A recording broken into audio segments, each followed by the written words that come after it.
Assalamualaikum warahmatullahi wabarakatuh. Kembali lagi di channel Caca Alisa. Apa kabar teman-teman semuanya? Semoga selalu dalam keadaan sehat walafiat dan dimurahkan rezekinya oleh Allah Subhanahu wa taala. Amin. Sebelum ke topik, saya mohon dukungannya ya dengan cara like, comment, and subscribe biar channel saya makin berkembang ya. Biar saya makin semangat untuk membuat video yang lainnya. Jadi ini tuh begonia mermaduk saya udah lumayan rimbun ya teman-teman, cantik sekali, salah satu jenis begonia favorit saya ini.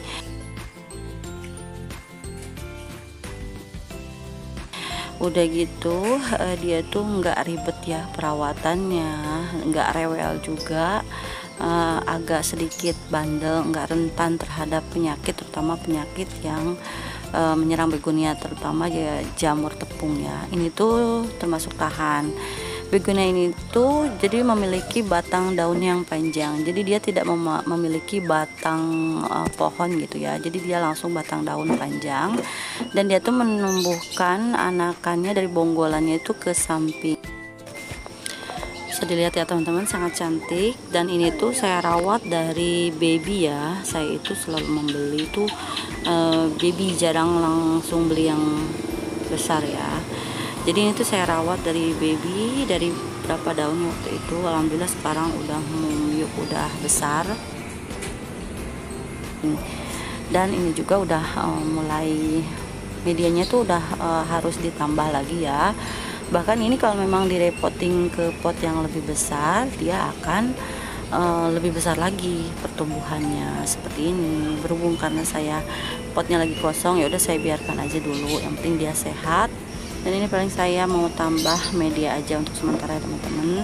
Dan ini memang harus direpotting ke pot yang lebih besar karena biasanya udah penuh sama akar ya.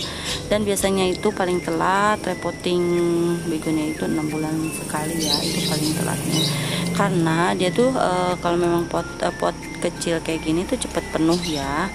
Dan dengan kita rutin mengganti media, kita tuh lebih cepat tahu gitu, takutnya ada jamur atau bakteri yang menyerang akar begonia kita, dan pertumbuhannya juga jadi lebih cepat besar ya kalau memang kita sering mengganti medianya. Meskipun akhir-akhir ini begonia udah mulai sedikit tergeser eksistensinya dengan bunga yang lainnya ya teman-teman, tapi bukan berarti kita mengabaikannya ya. Kita tetap harus merawatnya biar begonia ini tetap subur, cantik. Dan untuk perawatannya, begonia mermaduk ini saya perlakukan sama dengan begonia yang lainnya. Untuk pemupukan dan penyiraman juga sama ya teman-teman, saya lakukan sama dengan begonia yang lainnya.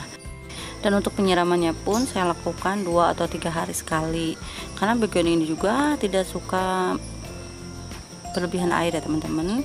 Dia kalau berlebihan air dia akan membusukkan batang daun bawahnya, lalu akan menggugurkan daunnya.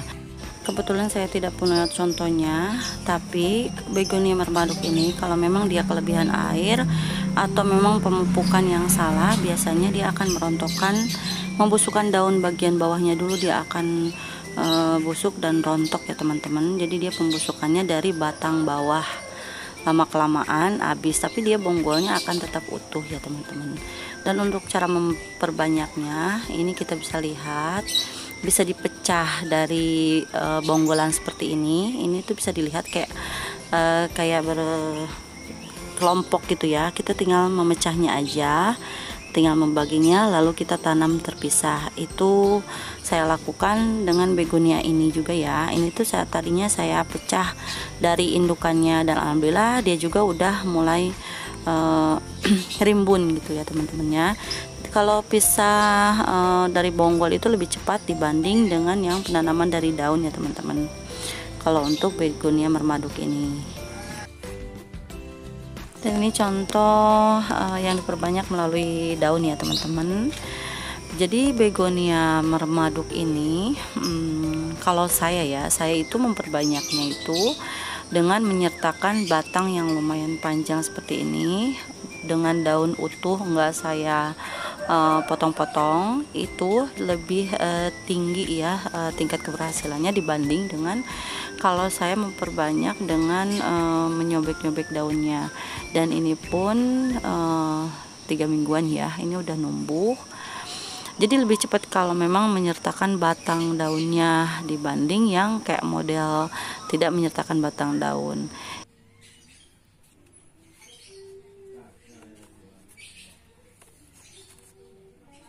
Ini bisa dilihat, ini yang daun yang saya sobek. Jadi dia tuh cepat busuk kalau saya ya, nggak tahu nih.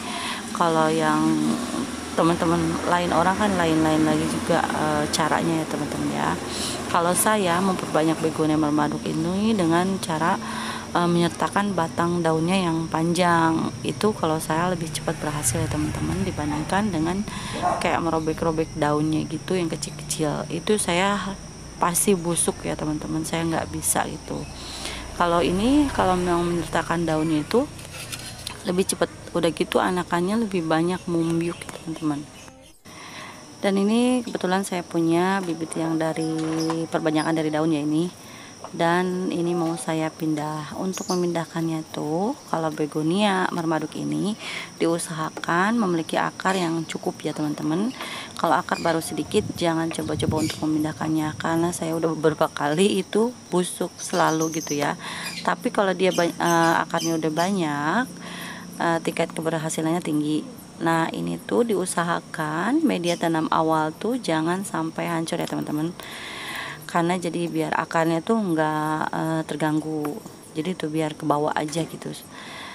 Baru ditambahkan media baru, karena untuk begonia mermaduk ini agak lumayan, dia tuh beradaptasi dengan media baru itu lumayan agak susah ya, apalagi kalau memang langsung menyertakan pupuk ya, pupuk kandang atau kohe gitu. Jadi dia tuh rentan busuk tuh dari batang daunnya teman-teman. Makanya untuk begonia mermaduk ini, apalagi perbanyakan dari daun itu, kalau saya itu masih agak rentan ya, dibanding kalau memang yang pecah dari bonggol itu kayak model lebih cepat besar. Kalau yang dari daun ini agak sedikit lama ya kalau saya ini ya. Tapi kalau dengan seperti ini, media awalnya tuh jangan sampai hancur gitu ya. Alhamdulillah udah berhasil gitu sampai besar. Ini untuk begonia stabilo ya teman-teman. Ini sama pertumbuhannya, sama semuanya. Dan ini saya tempatkan di tempat teduh dulu selama seminggu, dan jangan terlalu banyak air ya. Ini saya siram pinggirannya, dan 2-3 hari bahkan sampai 5 hari enggak saya siram lagi gitu. Saya biarkan dulu di tempat yang teduh dulu biar dia beradaptasi dengan media baru. Dan untuk begonia mermaduk ini jangan dulu dipupuk ya kalau untuk anakannya kayak gini. Ini agak rentan ya, apalagi habis perpindahan pot seperti ini. Dan untuk perpindahan potnya itu bertahap ya, nggak langsung ke pot yang besar, tapi dia bertahap. Nanti 2 atau 3 bulan saya pindahkan lagi ke pot yang lebih besar seperti ini, baru pindah lagi ke pot yang besar lagi biar rimbun ya teman-teman. Dan untuk pemupukan, kalau memang dari daun itu setelah perpindahan itu biasanya saya pupuk sebulan setelah perpindahan, baru saya pupuk daun ya. Kalau misalkan teman-teman mau memakai pupuk slow release bisa, agak sedikit jauhkan dari akar dengan unsur yang N-nya lebih tinggi ya kalau untuk masih anakan, kecuali udah dewasa baru yang seimbang. Nah demikian teman-teman pengalaman saya merawat begonia mermaduk ini ya teman-teman. Semoga teman-teman semuanya suka dan semoga bisa bermanfaat untuk teman-teman semuanya. Dan apabila salah dan kurangnya saya mohon maaf. Dan jangan lupa like, comment, and subscribe-nya. Assalamualaikum warahmatullahi wabarakatuh. Bye.